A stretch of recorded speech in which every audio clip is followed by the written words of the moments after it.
Inferno, there's just nowhere to just hang out. You know, I'm just going to go to the jacuzzi area. Anger is all about just intense violence and rage.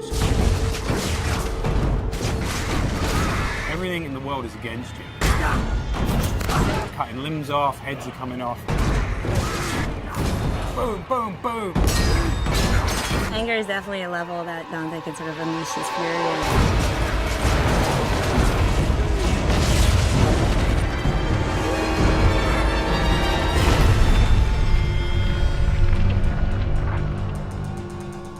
Second-to-second gameplay experience is really where Dante's Inferno pays off. We have a combination of a multiple set of weapons. We've got Death Scythe, which is your big, powerful melee weapon. We've got the Holy Cross that shoots holy magic, and it's a range attack, it's a stun attack. You can do a lot of things with that. In addition to that, we have magic. You'll have magic powers that are on the righteous side and the unholy side. If you're in trouble and you want to like get out of the way or jump in the air or roll over there, whip out the scythe, blast with the cross, all those things just kind of lead into each other. And you don't kind of have to start up something else. The main thing is you have a big ass scythe in your hand. We had like a sword first. It wasn't feeling right. It just felt small and puny. The scythe's the thing here. That's almost the other character in there. The scythe that Dante uses is actually Death Scythe. It's dark, it's evil, it's punishing, it's sharp. There's actually a lot of different modes you could go in. It could kind of have this sort of straight spear-like mode. It also has what we call sort of the collapse mode, where it's more like a scythe that's just on his wrist. At the beginning, we're all trying to find different things. We actually bought a scythe, you know, farmers, monthly or whatever. So we bought this scythe. As soon as we got the scythe, it's got the little handles like, no, this ain't gonna work. Sometimes you'll come into work and like you'll go to the kitchen to get coffee and there's just like some guy over there like with a broomstick and he's looking at himself in the mirror like doing this or going. So not only punishing everyone with that scythe, the other part of the combat is you've got a cross as well.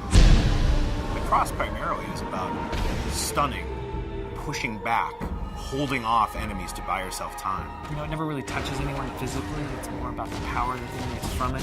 It's a little bit more about crowd control. I kind of liken it to sort of like the Force in Star Wars. It's really used as a great way to either set up a combo or a way to hold them in place while you then beat the shit out of them with the scythe. We really leave it open to the player whether they want to go sort of all in on the holy powers, whether they want to go all in on the scythe powers, or do a mix of both. There's kind of a reason that Dante's got these two weapons, kind of yin and yang. You know, they're dualistic, and that plays out in not just the combat, but in the story as well.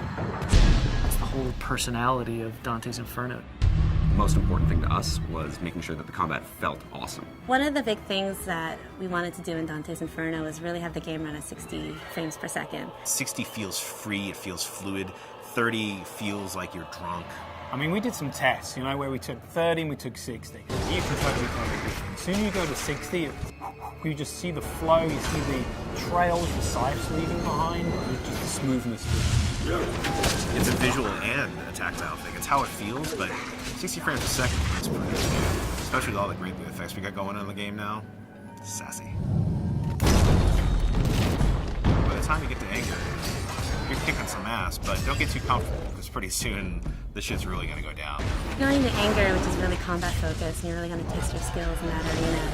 Then you're going to go into heresy, which I think will make you think about certain things that you may not normally think about in a video game. Dante starts to go wild.